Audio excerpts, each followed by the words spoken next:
Corresponde dar lectura de la iniciativa de decreto que adiciona un capítulo 5 y los capítulos 237 ter y 237 quater al Código Penal del Estado de Zacatecas en materia de pederastia. Tiene el uso de la palabra el diputado Francisco Javier Calzada Vázquez, autor de la misma. Muchas gracias, diputado presidente. Esta es una Adelante, iniciativa, diputado. Gracias. Esta es una iniciativa que hemos venido trabajando con mucho tiempo. Es un tema muy delicado porque involucra prácticas indeseables que se han visto a través de décadas y que involucran en muchos casos no solo personas de la misma familia, maestros o trabajadores de los centros de educación donde los niños toman clase, sino incluso en muchos casos se trata de abusos por parte de pastores o sacerdotes de alguna religión que, haciendo uso de su posición, han cometido abusos de pederastia en niños y niñas. Un niño o una niña no es un objeto susceptible de compraventa o de posesión. Es un ser humano que se encuentra en una de las etapas de la vida en que resulta ser más evidente y doloroso su estado de vulnerabilidad. Por ende, requiere de toda la protección que la sociedad pueda brindarle, sin que ello tenga que percibirse como una dádiva, sino como un derecho inalienable. El concepto de ciudad, así como cualquier otro que tenga que ver con el desarrollo social desde el punto de vista económico, ha centrado sus intereses en la figura de las personas adultas, los trabajadores, los empresarios, las amas de casa, los políticos, y hemos perfeccionado con el paso de los años nuestra capacidad de desterrar cualquier indicio de idiosincrasia infantil, a tal grado que nuestros centros de habitación, comunicación y desarrollo son excluyentes para la infancia. Para Francisco Tonucci, los niños, al perder las ciudades, han perdido la posibilidad de vivir experiencias necesarias para ellos, para su correcto desarrollo, como el juego, la exploración, la aventura. Las ciudades, al perder a los niños, han perdido seguridad, solidaridad, control social. Los niños necesitan a la ciudad y la ciudad necesita a los niños. Otro tanto ocurre con las leyes. El numeral 2 del artículo 2 de la Convención sobre los Derechos de los Niños establece que los Estados partes tomarán todas las medidas apropiadas para garantizar que el niño se vea protegido contra toda forma de discriminación o castigo por causa de la condición, las actividades, las opiniones expresadas o las creencias de sus padres o sus tutores o de sus familiares. De manera complementaria, el Centro Internacional de la Infancia, con sede en París, considera que cualquier acto por acción u omisión realizado por individuos, instituciones o por la sociedad en su conjunto y todos los estados derivados de estos actos que priven a los niños de libertad o de sus derechos correspondientes y o dificulten su óptimo desarrollo, constituye una forma de maltrato infantil. La misma convención obliga a los estados en su artículo 19 a proteger al niño contra toda forma de prejuicio, abuso físico o mental, descuido o trato negligente, malos tratos o explotación, incluido, por supuesto, el abuso sexual. Mientras el niño se encuentre bajo la custodia de los padres, de un representante legal o de cualquier otra persona que lo tenga a su cargo, es decir, cualquier adulto, en tanto que, de acuerdo con el artículo 39, los estados deben adoptar todas las medidas apropiadas para promover la recuperación física y psicológica, así como la reintegración social de los niños víctimas de cualquier forma de maltrato. En este sentido, considerando que la pederastia es un mal que ha aquejado a la infancia desde tiempos inmemoriales, que se mantiene en el más profundo anonimato y que en la mayoría de los casos no es perceptible sino cuando la persona alcanza la edad adulta, no ha contado con la suerte de ser el foco de atención de los legisladores del pasado. Es claro que como autoridad responsable y como sociedad debemos admitir nuestra responsabilidad y reconocer que tal omisión ha sido una forma también de maltrato recurrente en contra de la infancia del estado de Zacatecas. Del mismo modo, bajo una correcta interpretación de la norma internacional antes citada, la atención a la infancia en todos los sentidos, pero particularmente en lo que respecta a la agresión conocida como pederastia, debe soportarse en 4 columnas. La prevención, que implica una recomposición del tejido social y el diseño y aplicación de políticas públicas concretas. El castigo para los casos en los que lamentablemente y a pesar de los esfuerzos sociales ocurran los hechos. El tratamiento especializado, la reinserción social y la salud física y emocional de las víctimas y, por último, la reparación del daño con cargo al victimario, pero también al Estado en su amplia responsabilidad social. Desde 1958, la Asamblea General de la Organización de las Naciones Unidas proclamó la Declaración Universal de los Derechos del Niño y la firma casi universal de la Convención de los Derechos del Niño en 1989. La legislación a favor de la infancia ha sido lenta, casi a cuentagotas, y con cada nueva generación ha tropezado con la urgencia de la solución inmediata a los problemas de los adultos, postergando la protección a la infancia. El 12 de octubre de 2011, el Gobierno de México publicó 2 reformas constitucionales de gran trascendencia en esta temática. Una adición al artículo 4 constitucional mediante la cual se reconoció el principio del interés superior de la niñez, así como una reforma al artículo 73 para facultar al Congreso de la Unión para expedir leyes en materia de derechos de niñas, niños y adolescentes. El impacto inmediato que provocaron estas reformas fue la expedición de la Ley General de Prestación de Servicios para la Atención, Cuidado y Desarrollo Integral Infantil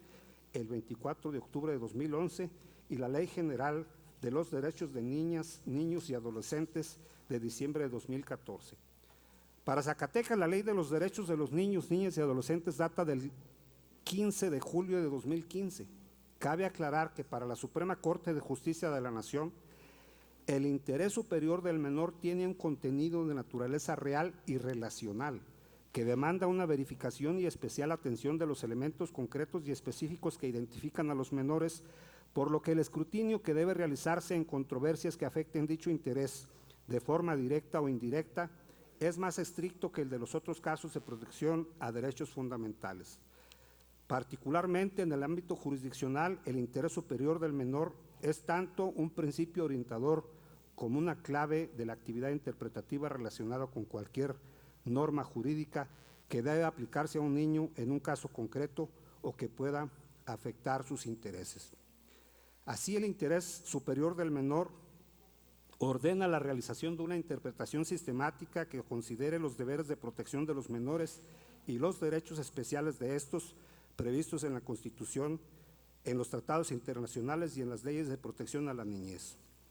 De este modo, el principio del interés superior del menor se consagra como criterio orientador fundamental de la actuación judicial. La presente iniciativa, que propone la actualización del Código Penal para el Estado de Zacatecas para que la pederastia sea reconocida, tipificada y por ende castigada como delito grave, sin la posibilidad de atenuantes posibles, dado el reconocido grado de vulnerabilidad de los niños y niñas. Es un acto de reparación de un daño por omisión social y legislativa, pero también es un punto de partida para que el Estado de Zacatecas adquiera la responsabilidad y la capacidad necesarias para la prevención de este problema de salud pública por su enorme impacto emocional y físico y para el tratamiento de los casos que escapen del control social. Y es que resulta comprensible que, como expresa el axioma jurídico, no puede haber delito sin pena, ni pena sin ley específica y concreta aplicable al hecho de que se trate,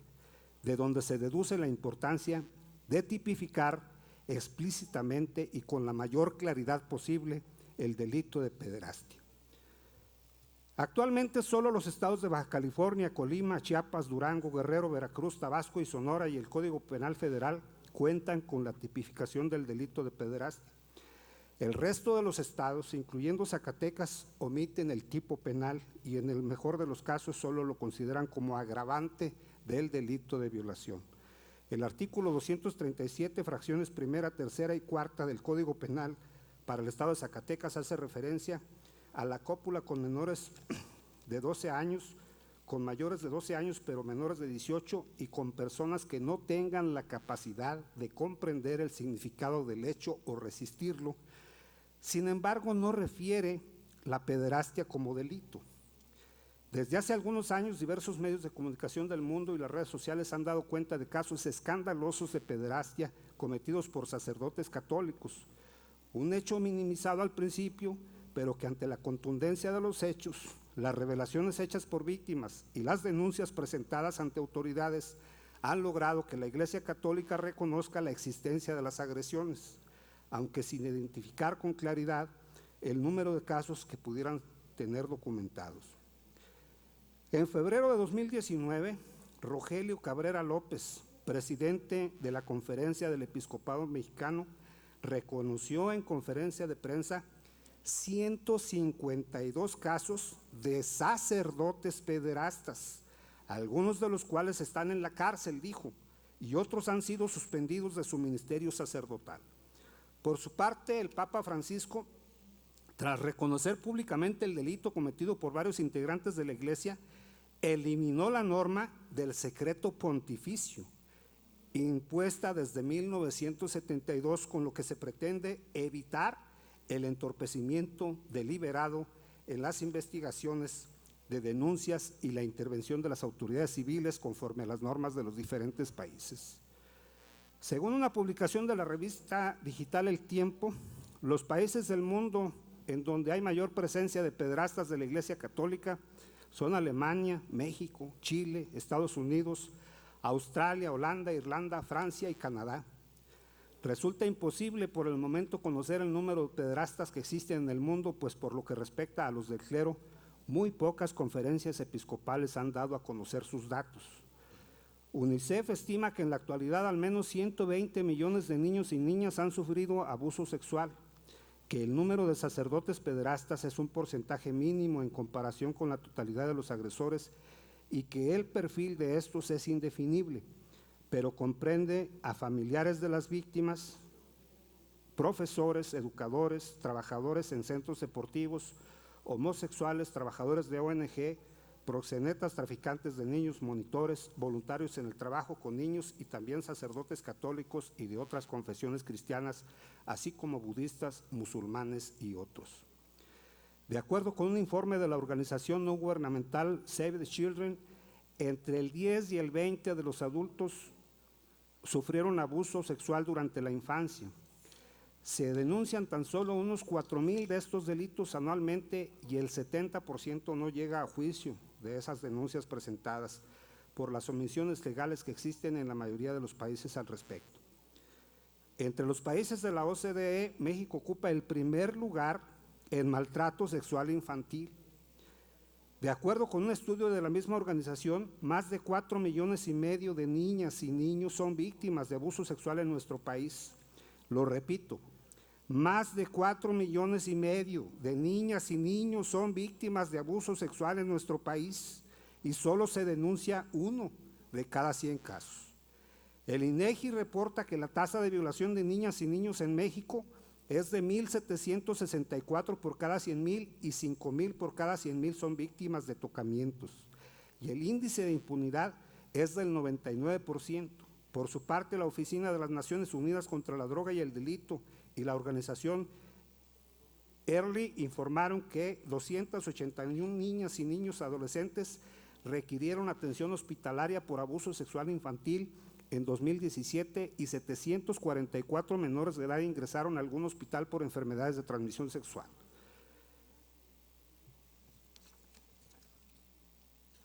Este aberrante suceso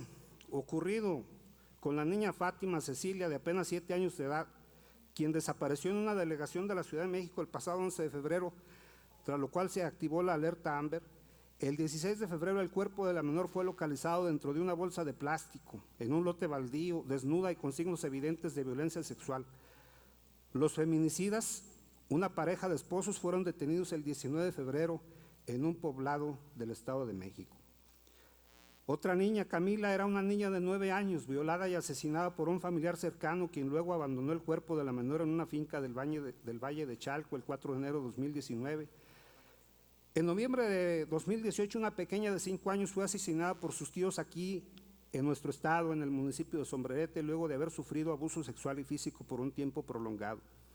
En octubre de 2017, la adolescente Cintia Nayeli fue secuestrada, violada, asesinada y su cuerpo fue arrojado a un río de aguas negras sin que hasta la fecha la Fiscalía de Justicia del Estado de Zacatecas tenga al menos un indicio del paradero de él o de los victimarios. La lista de nombres de menores que han sufrido abuso sexual y cuya muerte violenta fue la única razón por la que sus casos se hicieron públicos es larga. Y lo es más aún la que pudiéramos elaborar con la cifra negra de los niños y niñas que no mueren, pero sufren abuso sexual y violencia en silencio. La Red por los Derechos de la Infancia estima que en México son asesinados 3.6 menores de 18 años diariamente. En esto radica la importancia vital, ineludible e impostergable de actualizar nuestro cuerpo normativo y definir con precisión el tipo penal de la pederastia con el tratamiento legal, estatal y social pertinente. Esto es,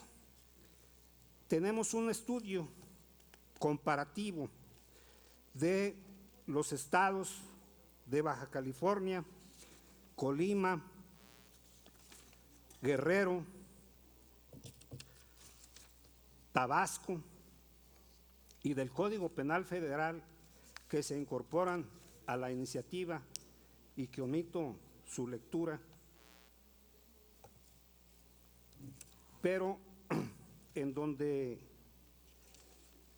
ya los estados han estado,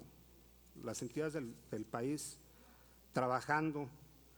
en este tema, además del Código Penal Federal.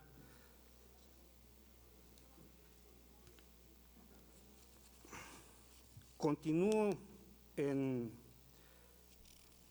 un estudio donde el Departamento de Justicia de los Estados Unidos cuenta con un banco de datos en el que se encuentran registrados los agresores sexuales que han recibido una condena en ese país. Esto es importante porque se configura el perfil de quienes incurren en ese tipo de malas prácticas, delitos más bien. La consulta del mismo es pública y aunque por sí mismo no garantiza la eliminación del problema social, sí ha sido un elemento importante en materia de prevención del delito. En diciembre de 2019, el gobierno de la Ciudad de México presentó al Congreso capitalino una iniciativa de ley para crear en esa ciudad el registro público de agresores sexuales. Si bien es cierto, la exposición de motivos privilegia un avance en materia de prevención de violencia de género, el mismo registro debe ser útil, sin duda, para prevenir agresiones sexuales contra personas menores o contra cualquier otra persona cuya condición le impida tener conciencia plena del hecho o defenderse del mismo, es decir, personas adultas mayores, personas con discapacidad o personas enfermas o cualquier otra condición permanente, transitoria o temporal de vulnerabilidad. Por lo que respecta a la reparación del daño, el artículo 20, inciso C, fracción cuarta, dice textualmente: el proceso penal será acusatorio y oral, se regirá por los principios de publicidad, contradicción, concentración, continuidad e inmediación. En la fracción cuarta, en los derechos de la víctima o del ofendido, dice que se le repare el daño. En los casos en que sea procedente, el Ministerio Público estará obligado a solicitar la reparación del daño sin menoscabo de que la víctima o ofendido lo pueda solicitar directamente, y el juzgador no podrá absolver al sentenciado de dicha reparación si ha emitido una sentencia condenatoria. La ley fijará procedimientos ágiles para ejecutar las sentencias en materia de reparación del daño. Es difícil cuantificar el daño sufrido